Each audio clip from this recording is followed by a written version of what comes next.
Welcome to the podcast Perspective of the Mind, where we explore ways to cultivate a healthier and more balanced life. I'm your host Diana, and today we are diving into a topic that affects many of us: stress and burnout. In our fast paced world, stress has become a common part of daily life. Whether it's work, family, personal challenges, stress can take a significant toll on our mental and physical well being. But when does stress cross the line into burnout? How can we recognize the signs and take steps to prevent it? In this episode, we will unpack the differences between stress and burnout, explore the common causes, and discuss practical strategies to manage stress and avoid burnout. Of course, that will happen with the help of my guest. She is an expert in stress and burnout area. She helps professionals on executive levels to manage their level of stress. And she is also the founder of Get Your Shit Together. Her name is Katie Maycock. Take a cup of tea or coffee and enjoy the episode. Hello, Katie, and welcome to the podcast. I'm so glad to have you on. Thank you so much. I'm really happy to be here. So, how are you doing? What is the stress level I'm finding you in today? I'm actually very good. So if we're going from a scale of 0 to 10, so 0 being completely cool, calm, and collected, and 10 being I'm extremely stressed out, I would rate myself as a 4 today. Yeah. But I guess it's like still in the healthy range of stress. Yeah, I mean, I really would love to meet somebody that's at 0 every day, all day, because we've all got commitments, we've all got things we've got to do, and we've all got something going on. I would say once you sort of get to that 6 or 7, that's when things usually tip over into things aren't so great. And like the small things are going to tip you over. Yes, small things can play such a huge role. Yes. Without us even realizing that. I'm glad that I'm not hearing 6, 7 and up. Obviously, you have learned your lesson because I know that you have been through burnout 2 times, if I'm not mistaken. I've been through it 2 times and I've been awfully close a third time a few times as well. So I've learnt my lesson. But sometimes I mean, in the past, I have gotten a little bit closer to the fire than I really wish I did. But I think it's all a learning curve, right? I think a lot of the times when it comes to managing stress, especially my journey anyway, I never knew there was a massive problem until there was a massive problem. And so it just took me a little bit of time to figure out my early warning signs and understanding, do you know what? There are like some pretty early warning signs that you're not actually coping and being really aware of that. But yes, burnt out fully twice and been very, very close a third time a few times. And can you tell us in more detail what actually happened? So I'll tell you a bit about my background because I think that might be quite helpful. So I will say that probably the unsustainable habits that I got into probably created when I was in university. So in my final year of university, I actually created my first business. And it was, to be fair, when I first set up the business, it was just there as a part-time idea, just to give me a little bit of cash. And I was still going through my degree. So I was doing a double degree. So I was going to uni full time. And then my business ended up getting really, really busy. It was great because I was obviously really successful and the business grew quite quickly. So I was working full time and going to uni full time. And so there was no time in my week where I could really have a break. So anytime that I wasn't physically at work, I was at home because I was doing nutrition. So I was writing diet plans. I was, researching stuff to make sure I was giving people the right advice, all that kind of stuff. So it was just full time. And then I did that for about 3 years. And then I was just getting busier and busier. We expanded nationally. And I really was young. Like I was 21, 22 when I set up this business. And I made some pretty big mistakes. And looking back at it, it was because I had no capacity to take a step back and think, is this a good idea? Is this not a good idea? Because stress really impacts your ability to cognitively process information. So I made a really big mistake, pretty much signed my business over to somebody overnight and didn't even realize I did it because I wasn't reading the contracts properly. So I woke up one day with no business. And I then obviously needed to go get work because I was like, okay, well, obviously that was a massive mistake. Let's go into a corporate setting. Hadn't burnt out yet, but that it is coming. So I went into a corporate setting, and obviously I was a bit embarrassed. I was really quite conscious that I was quite ignorant. So I went into recruitment, and I joined this company, a really lovely boutique company, but I was 23, 24 at the time. I looked like I was about 15. And I had no corporate experience. I'd never had formal sales training. So when I went into this organization, if you don't know recruitment, it's very, very, it is high pressure, it is high stress, and it can be kind of aggressive. So I went into this company and I found out within the first 3 months that there was bets on me on when I was going to quit. And I was told, don't worry, you'll never make a deal. You won't be successful. But these people don't really know me. So I took that and I was like, that's a challenge. So I just put myself out there. I threw myself into this job and I was working really long hours, really trying to, be successful. And I was like, I ended up becoming salesperson of the year. I started outbilling all these people that had bets on me. And I was one of the most successful recruiters at that time that they had hired. And so I was like, oh, I was winning all these awards and all these accolades. And so I just kept on working. And then finally it came to like the summer holidays. I took a break. And those first 4 days of that holiday, I could not get out of bed. I was so unwell. Like it was fatigue like I'd never experienced in my life at all. And then after that, I started getting stomach issues. And I just thought maybe I picked up a stomach bug. But when I got home, that just progressed and it ended up being the first, you're not okay. And if you keep putting your body under stress and pressure, you're not going to do well. And then after about 12 months of trying to work under I was physically very unwell, I completely burnt out.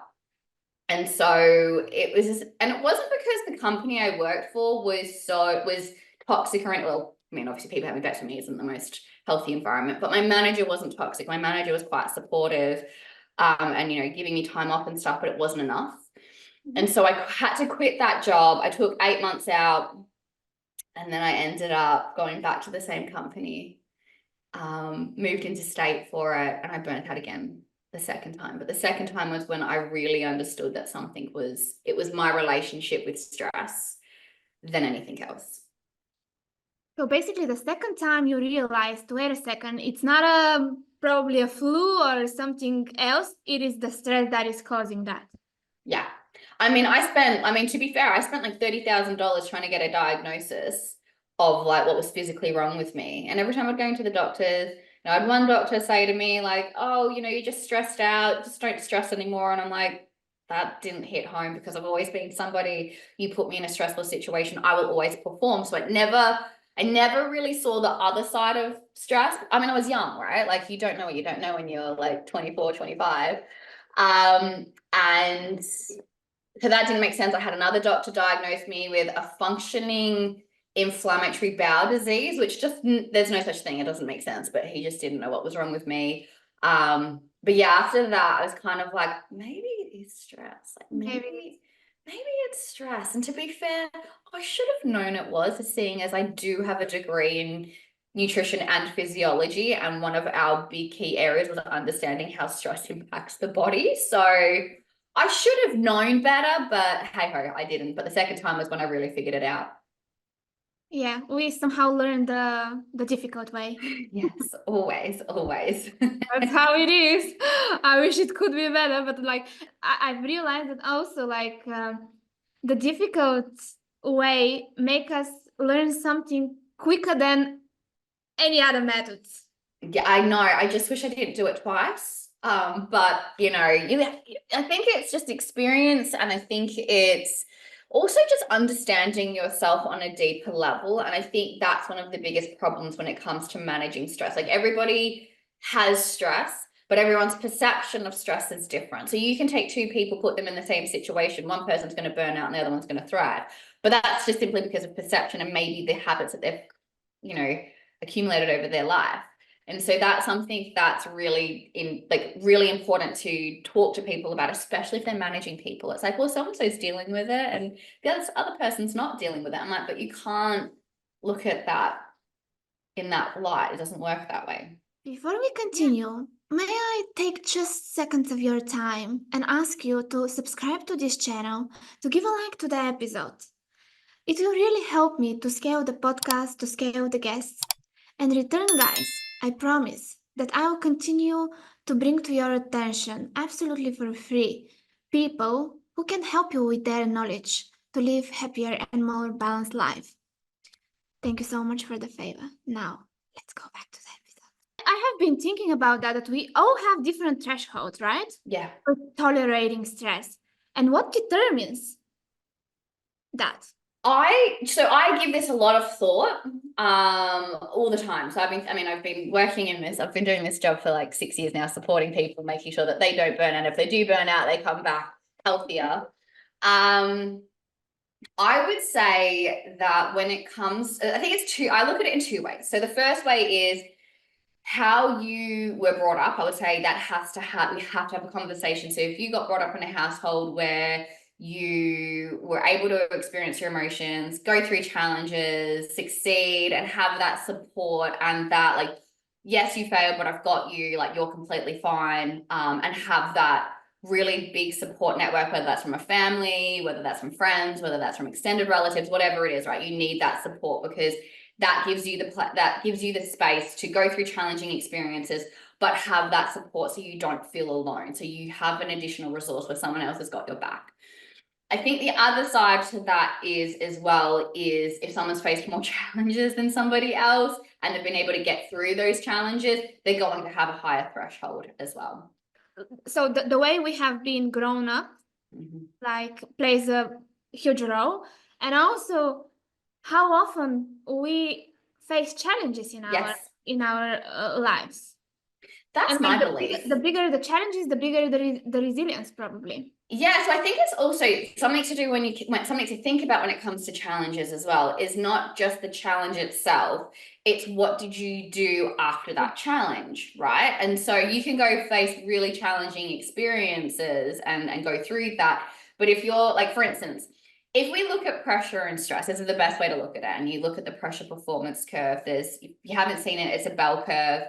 And on the left-hand side, it's like if you don't have enough pressure, you're not going to perform. There's the middle part, which is the top of the bell curve.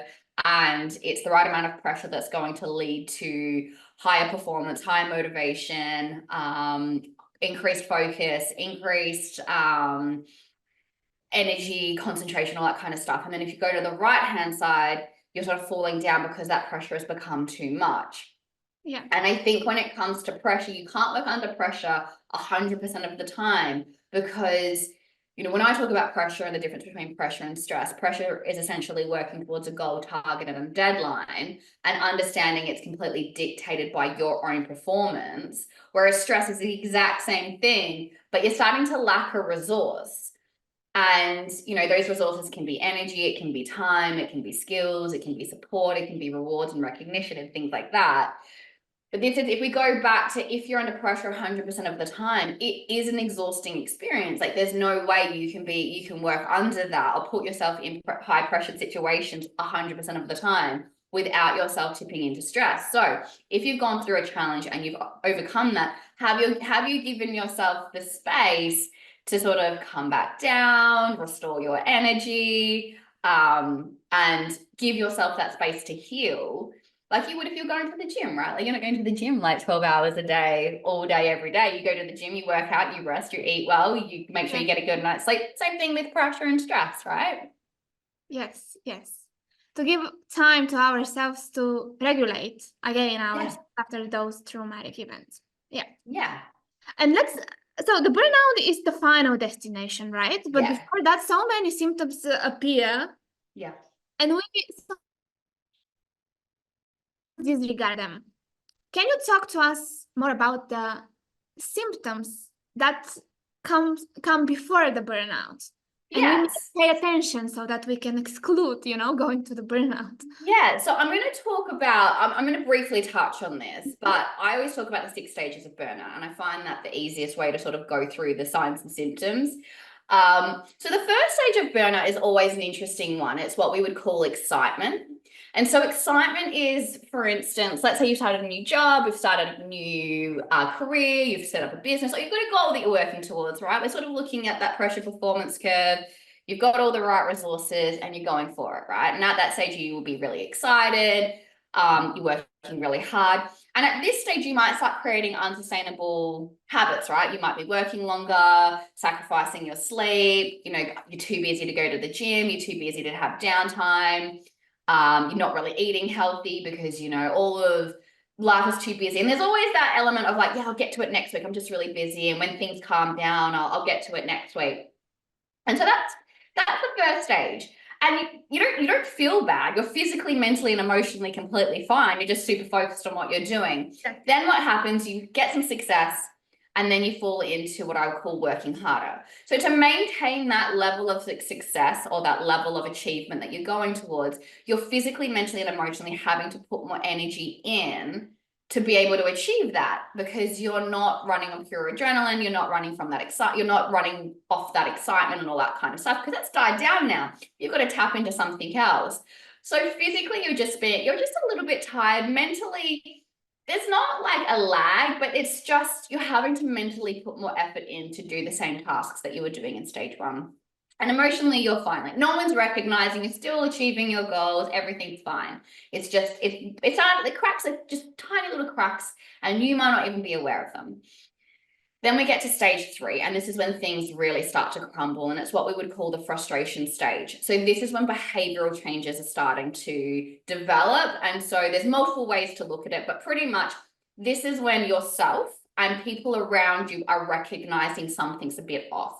So maybe you've gone from being cool, calm, and collected to being outwardly frustrated. You have a shorter fuse. Maybe you're angry, those types of things. Maybe on the other side, maybe you've gone from somebody that was really bubbly, outgoing, really engaged in everything, you know, spending time with friends and family and all that kind of jazz. Or if you're in the workplace, like really engaged in work conversations, maybe you're starting to withdraw. And maybe you're flipping between the two, right? Like you could definitely flip between the two. But this is when your performance is starting to dip as well. So you're not achieving the goals that you were originally achieving. Emotionally, you're obviously quite frayed. And mentally, what's going on? And when we talk about mentally at this stage, we're talking like cognitive function.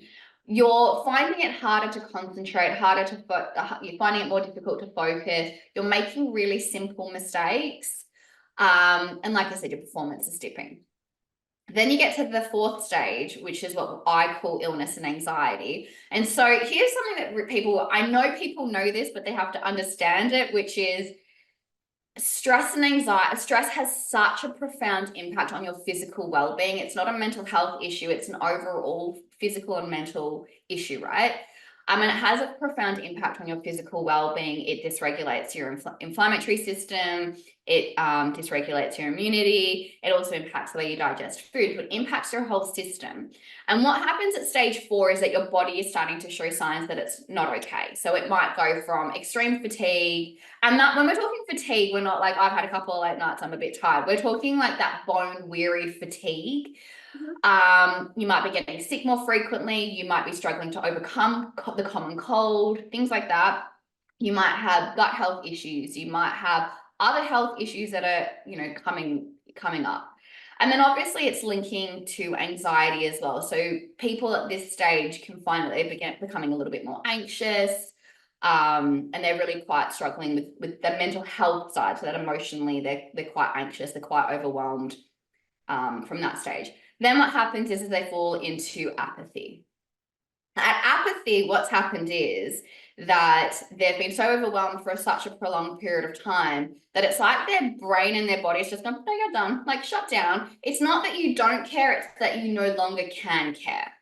So it's that phase where a lot of people, you know, they quit their jobs, they stop pursuing their business because they physically, mentally, and emotionally just can no longer keep doing it because it's like I said, it's not that they don't care, they just don't have the energy to care.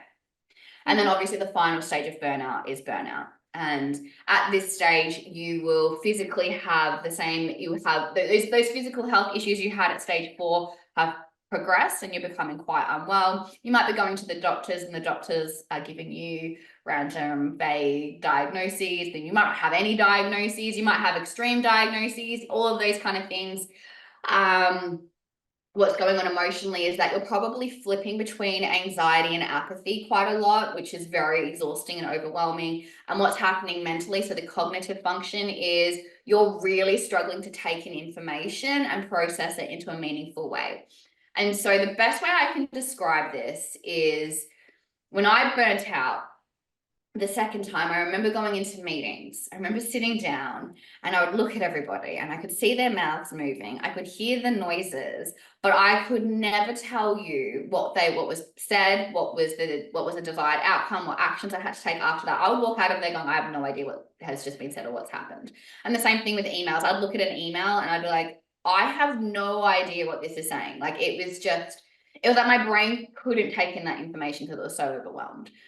And it's really quite scary for a lot of people, but there's some of the warning signs to really pay attention to. And your body will let you know when it's not coping. Like it really will let you know when it's not coping. So you need to have that ability to take a step back and go, I'm being told to slow down. And in society right now, it can feel like there's no space to slow down, but we need to find those pockets of time to be able to do that. Yes. And I'll go back to the first thing that you have mentioned about excitement. I'm so glad that you have mentioned that because I have seen that on myself. That when I get highly excited, then it always comes with stress. Always. Mm-hmm. And we presume that excitement is a good thing, right? But I have discovered that when it's too high, then it's very unhealthy. And usually it's also related with the dopamine level, right? When it goes too high, then it's sure it will go too, like in the same amount low. Mm-hmm. So what is the healthy excitement for you? So healthy excitement for me is if you're able to, and to be fair, I'm an obsessive type of person. I'm a perfectionist. I am somebody that will literally lose myself in my work and just like, yeah, but it's fun right now. Like I'm not tired, nothing's wrong. Yeah. But one of the things that I've learned is understanding my limits on a day-to-day basis. And that was really quite challenging. Do not get me wrong. I do still have to have days where I do sometimes work like 10, 12-hour days. But the next day is I will lighten my load, right? So I think something when it comes to the excitement phase and a healthy excitement phase is being able to do the work that you want to do and need to do and excited to do, but you're still keeping healthy habits outside of that. You're still making space for your friends and family. You're still making space to take care of you outside of that hobby, or like, having hobbies outside of that work or whatever it is, that project that you've got going on. You've got things outside of that fills your cup. Even though that might fill your cup, it's also draining your cup. So finding a balancing way to go, all right, I need to finish off at like 5, 6 tonight, and I'm going to go do something that is good for my soul. So for me personally, I make sure I finish off at like 5 or 6 every night. Sometimes I work until 7, but that's just because I have a program that I run at night. But after that, I do one thing that is good for me, whether that's go for a walk, whether that's sit in my garden, whether that's I try to have no phone time, all those kind of really good habits. But I think it's important for people to recognize, yes, it's really important to work hard, but it's equally important to find those pockets of time to rest, reconnect with your family, reconnect with you, and give yourself that space to sort of restore and repair what you've done throughout the day. Yes, and we live in times where we somehow don't appreciate rest. Yeah. Hustle culture, we can do more, we can be more.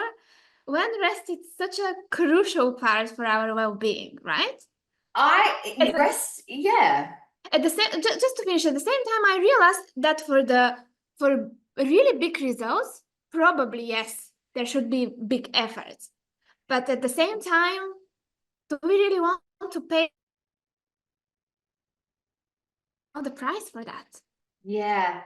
I think the problem when it comes to rest I also think it's a generational difference, right? So you speak to different generations of people, they're going to perceive rest in a different way. The people that struggle with rest the most, from my experience, are like the millennials.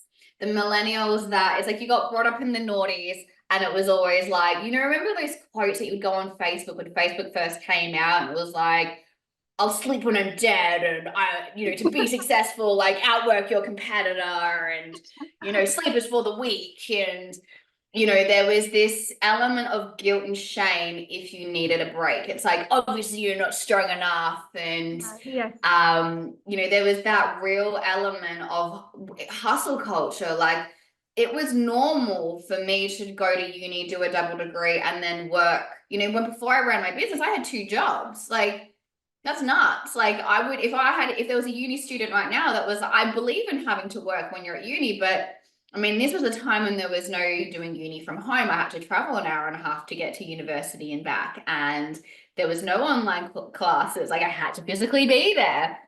And, it was nuts. Like, I look back and I'm like, I always remember hating being bored. So I was like, go do something. Like, it was that kind of mentality. And I do think there is an element where we've made rest a reward rather than a necessity. And we've also made rest like a guilty pleasure. And I find that really toxic. It's like, rest is just a part of the process. Like, Yes. it's not something you earn. It's not something that is a guilty pleasure. It's not something that you have to wait until you're completely exhausted and then rest. It's like, no, it should be a part of your every day. And I find that is a habit that people need to get into, but we don't talk about it. Yes, exactly.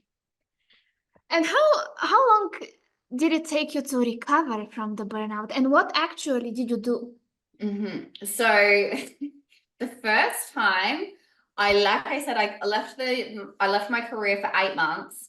And I would say when I went back into work, I don't think I was 100% better, but I think I had gotten to a point where I was at least at a baseline.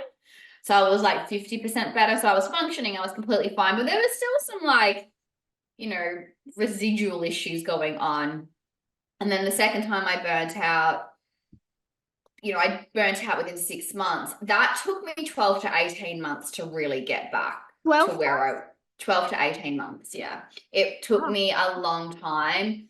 And it took me a long time because when I burnt out, something that we have to sort of talk about, there was no diagnosable syndrome back then. There was no support. There was no one really talking about it. It was kind of like a really no, there was no name for what happened to me. It was just kind of like I remember feeling like there was something wrong with me, like I was weak and that there was something physically going on with me. And it took me a long time to recognize that no, actually it was burnout, and there was something there was something wrong with that. So it did take me some time to even just seek the right help because there's no one out there talking about it. And it took me a long time to sort of trial and error things. Something that I learned during that time was that sleep was the first foundation I had to get right. So prior to burning out, I've always been somebody that would sacrifice my sleep to just get something done. So I'd go out the night before, like let's say I had a work event, I'd go to that work event, but I'd said to myself, I had to get up and do a gym session in the morning, but that gym session wouldn't be scaled down. It would also be potentially after 4 hours of sleep. And I would go in and do a full session, a really heavy session. And obviously that was draining. And I was doing that frequently. Like it wasn't like a once off. I was doing that all the time. So I recognize that sleep has to be a priority. That's my number one priority.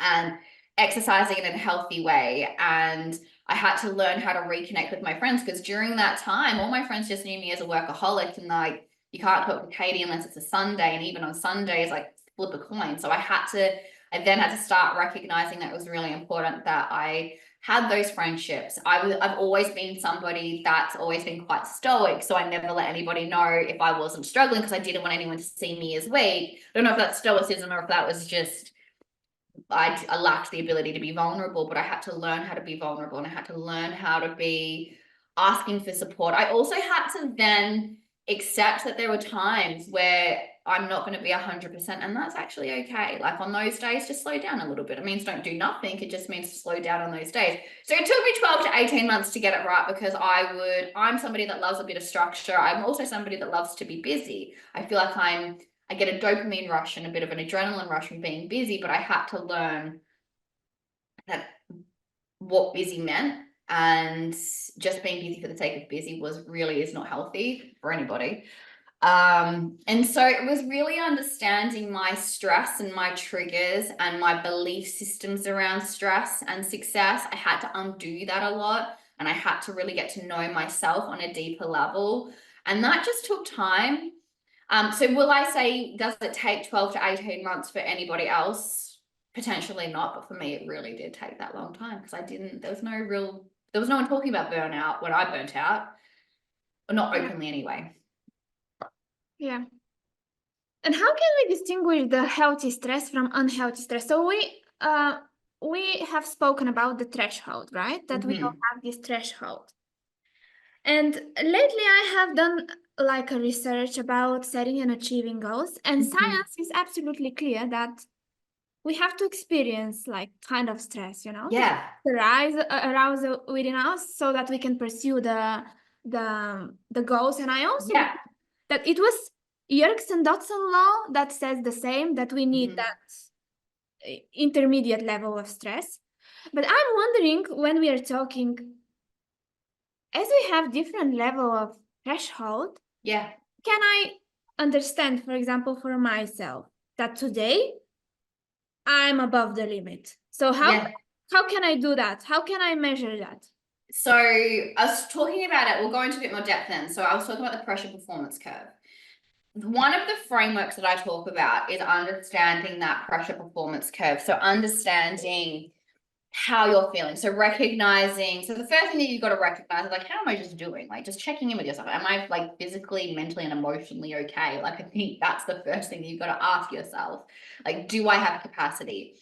And so that's the first thing that you've got to do, but understanding the difference between pressure and stress. And I think it's important. So I believe language is incredibly important when we're talking about these things, because I was somebody that my toxic trait was like, but it's good stress, even though it was probably something that was directly impacting me. And good stress can become bad stress very, very quickly.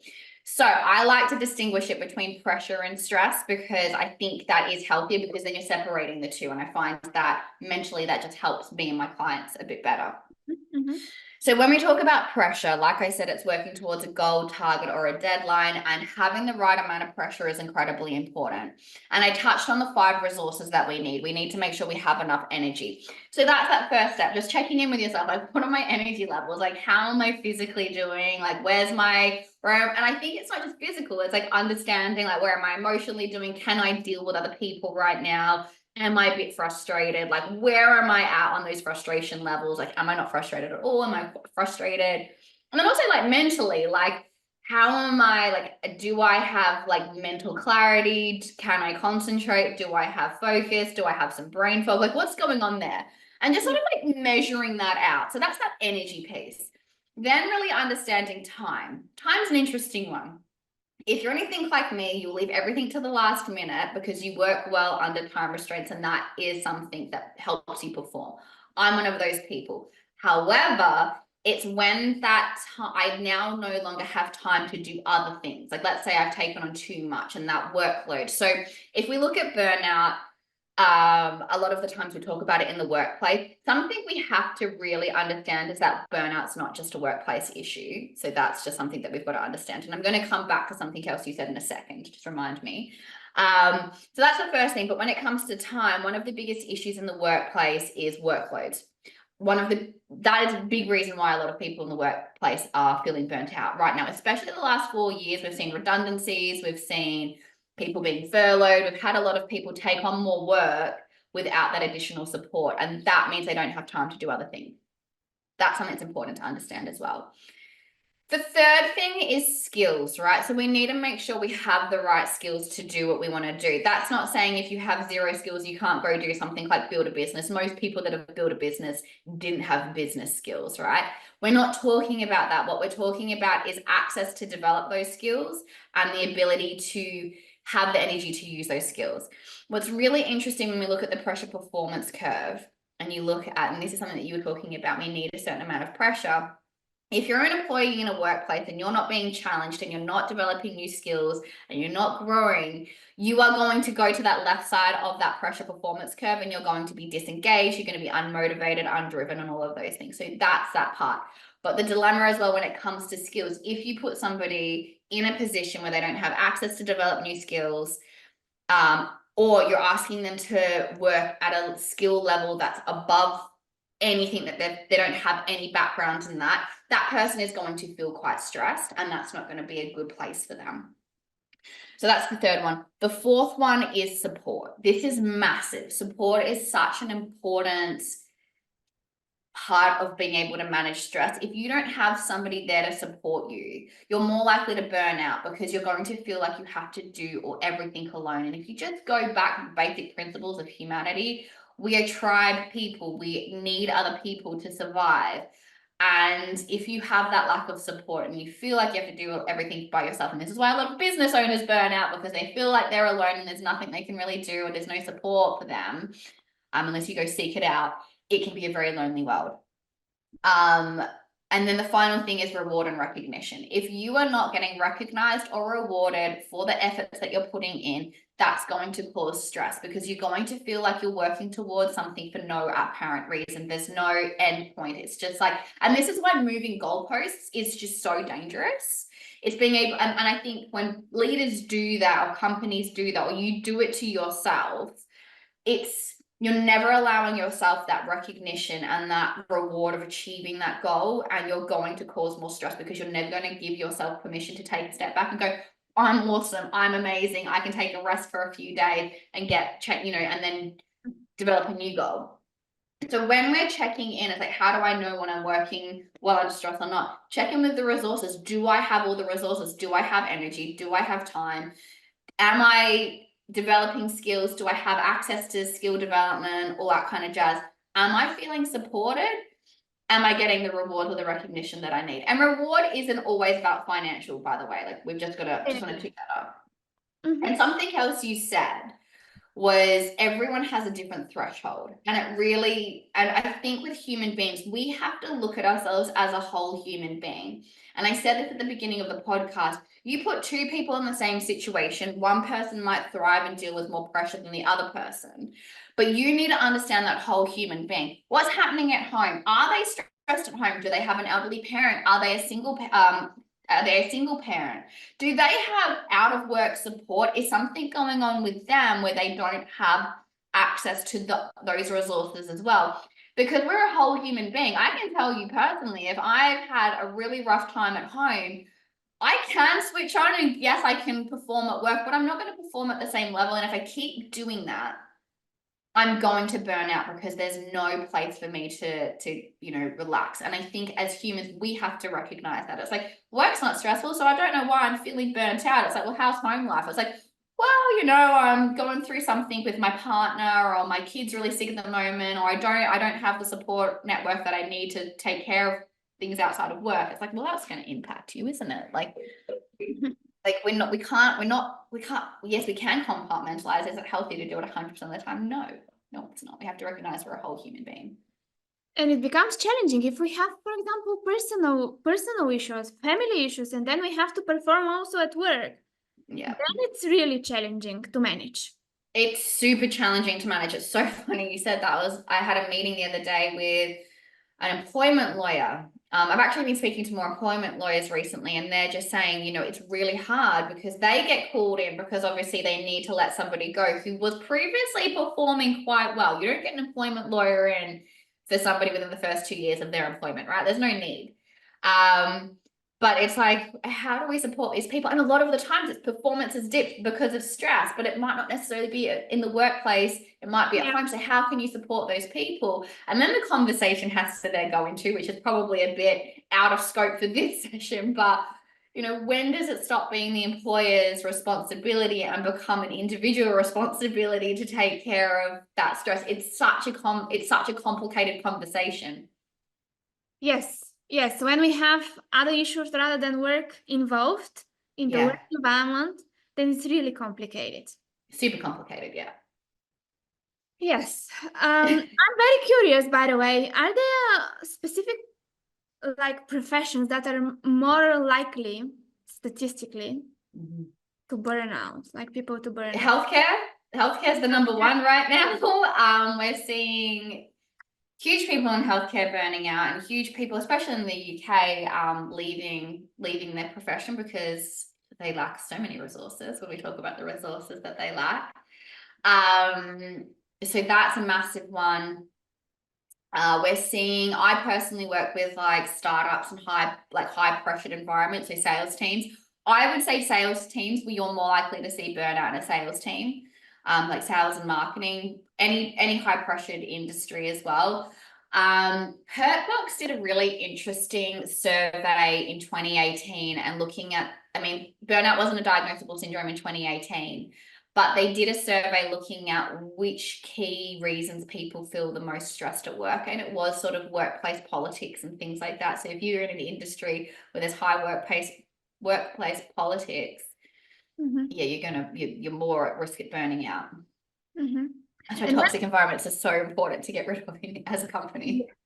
Generally, right? Not only like working toxic environment. Yeah, no, absolutely. But I think if it's toxicity is something you got to get rid of, and the ways you get rid of it isn't just cutting people out, but it is managing it effectively, for sure. Yes. And what does your experience show? I think you mentioned something, but I would like to go in more in detail about that. Do you think that people get burnout because of overloading with work, or it's more about the perception of the work and how they put pressure on themselves about the work? In other words, is it like the work itself that it's too much, or it's like, you know, am I going to get the recognition? Am I going to achieve the final goal? Am I doing enough? Can I do a little bit more? Maybe a little bit more.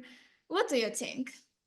I think it's a bit of both. I think, so I work with companies and individuals. So individuals that I typically work with, it's usually like business owners, CEOs, and MDs. And what's happened is that they've been put in a position where they've taken on more workload, and then they've put more pressure on themselves to perform. And it's like a vicious cycle of both. They don't have any space.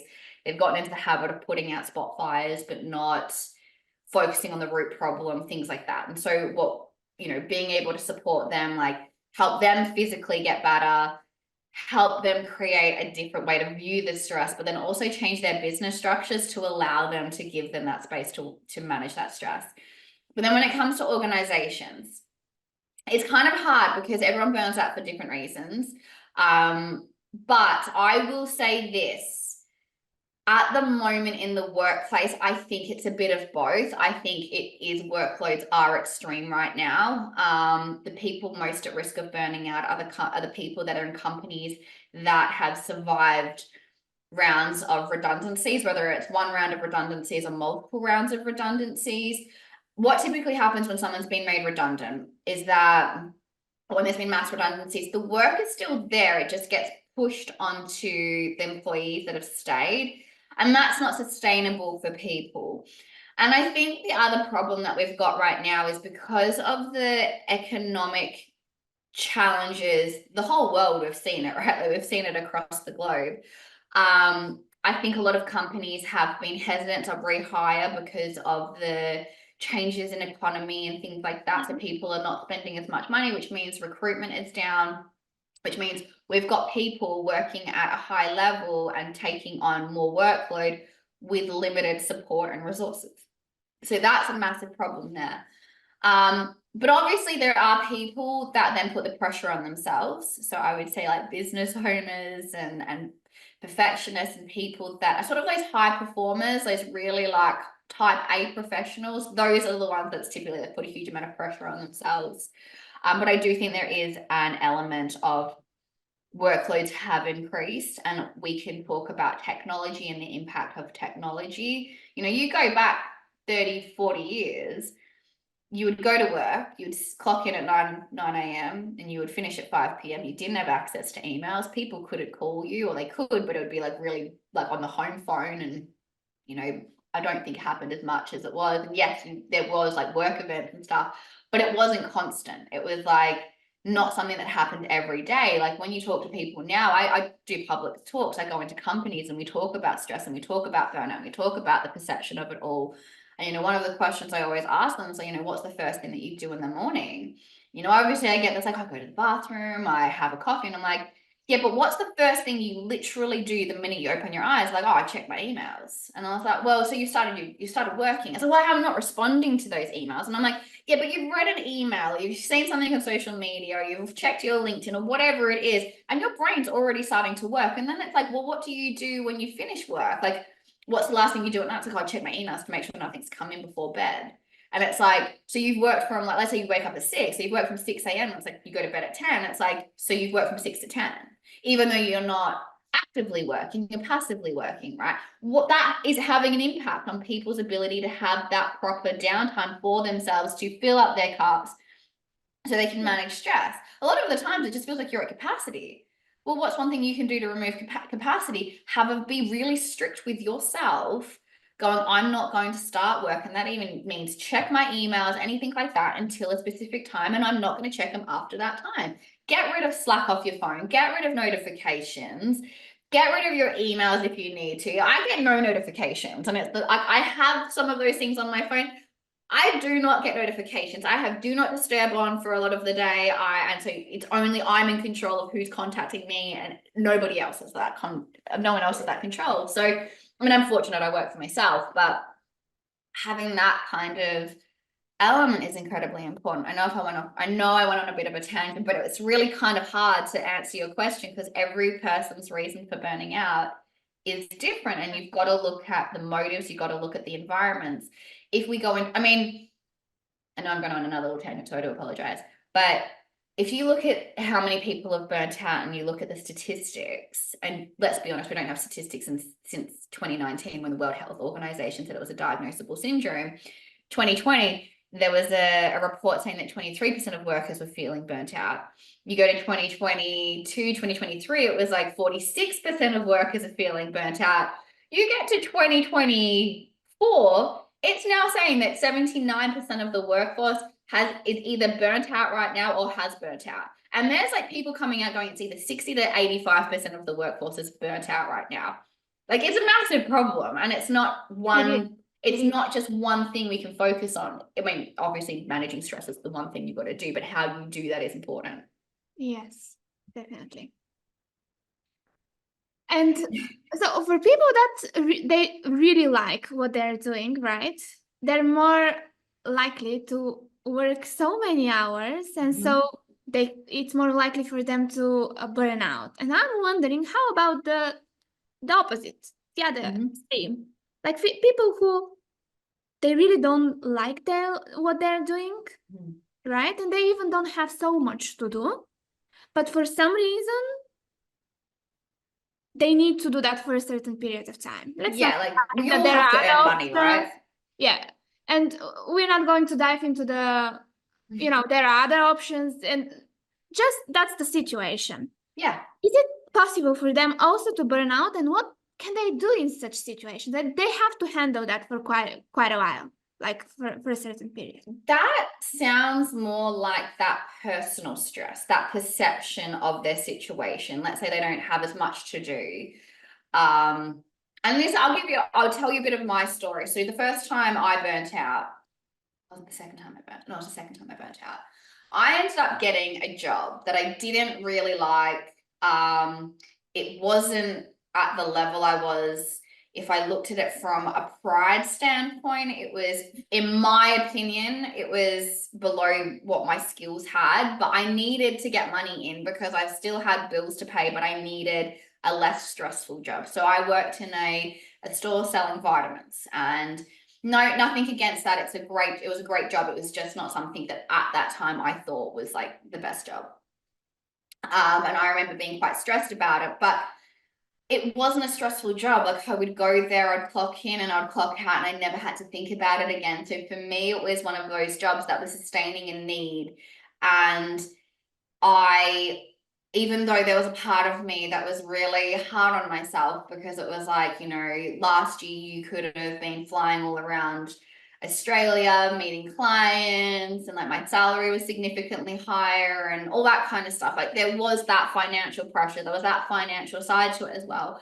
But I think in that way, it was a perception element. It was like, I'm not well enough to do that right now. I will get better. And I think when it comes to people that are find themselves in situations, they're in a job they don't like, and it is what it is, depending on their stress. Like if you're in a toxic environment, you're going to burn out because you're going to have to be on edge all day. Like that's a different story. But if you're just talking about people that are doing something because they have to do it, but there's nothing really Yeah. there, I think you have to have a perception. I think there has to be an element of recognizing this is just for now, being kinder to yourself and recognizing when you go to work, because it might be that purpose element that this isn't my purpose, but being able to go in and go, I'm still going to show up and do the best job I can possibly do. And I'm going to work at 100% for what I can in this job and just do what I can because that's going to make me feel better. That is how I would tackle that. It's exactly what I did. Every time I went into this vitamin store, I worked the best to my ability. I showed up every single day early. I made sure that I did everything to the best of my ability. And it was just to serve a purpose in that time. And that perception shift of I'm still going to show up as the best version of myself in this role for the time being because this isn't forever. And there's no need to have that negative chatter in my head and manage that negative chatter because that negative chatter is going to cause stress. And again, it comes down to that perception, that mismanagement of expectations, right? A lot of people that find themselves in jobs they hate, a lot of the time is that their expectation didn't meet their reality. And I've always been somebody that's had, I've always had high expectations for myself, but sometimes circumstance doesn't allow you to live up to those expectations. And I think there has to be this element, if you're in those situations, it's having that complete acceptance that right now this is where you're at and that is okay. And yes, of course, looking for ways to get out of it. But if right now that's what you've got to do, that's what you've got to do. And having that perception and dealing with that negative mindset is really imperative in that moment. I know I gave you a very long-winded answer to a very straightforward question, but I just went on a tangent. Yeah, perception. That's so important. Yeah. General. And let's now very quickly talk about the practical strategies for managing stress. So today let's say, I have a lot to do. What shall I do in order to calm down myself? So I think the first thing that I always say to people do is check in with yourself in the morning, recognize where you're starting from. So if you're going to do a check-in, I did this when I started and I remember just like, ask yourself how you are in the morning. And I was like, that is a very broad question. So I would say rate yourself from 0 to 10, 10 being like, I'm absolutely awesome. Everything's amazing. 0 is I'm quite tapped out. And ask yourself, how am I doing today? And then if you're 7 or below, ask yourself, what's one thing I could do today that's going to get me a little bit closer to that 10? Because that gives you an idea of, yes, you have a busy day, but what's that one thing that you can do today? And it could be as simple as, you know what? I just need 5 minutes outside to drink my coffee, or I need, 5 minutes to do whatever it is, right? Like I need to have a bath when I get home. Like have something there that that's going to get you closer to a 10. On a busy day, we've all got them. We've all had those days where we're in back-to-back meetings and it's hard to even catch a breath. I think on those days, it's really important that when you do have pockets of time, giving yourself that rest and being okay with letting certain things like admin slide a little bit. Like that email you can send like on a Monday, like you don't need to do it right now because you've already got a jam-packed day. It might be more important for you in that 10 minutes to take a step back from your computer, get a glass of water, get some fresh air, and just reconnect with yourself.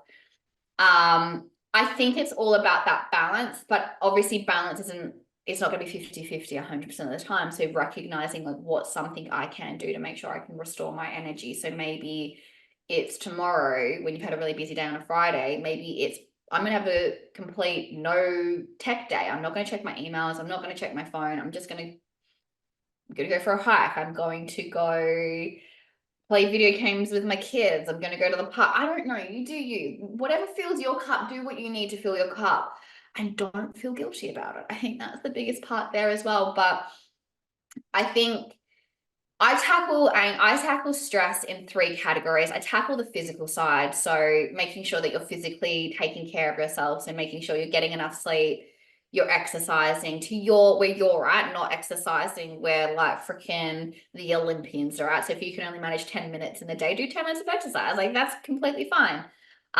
Making sure you're eating healthy and you're taking care of that, and making sure you're giving yourself some downtime. They're the most important thing when it comes to the physical side. When it comes to the stress side, so I look at the mindsets of building resilient mindsets. When it comes to that, that's a big topic. That's like changing your perception of stress, changing your belief systems around stress, understanding your own habits and behaviors when it comes to stress, and understanding what's serving you and what's limiting you.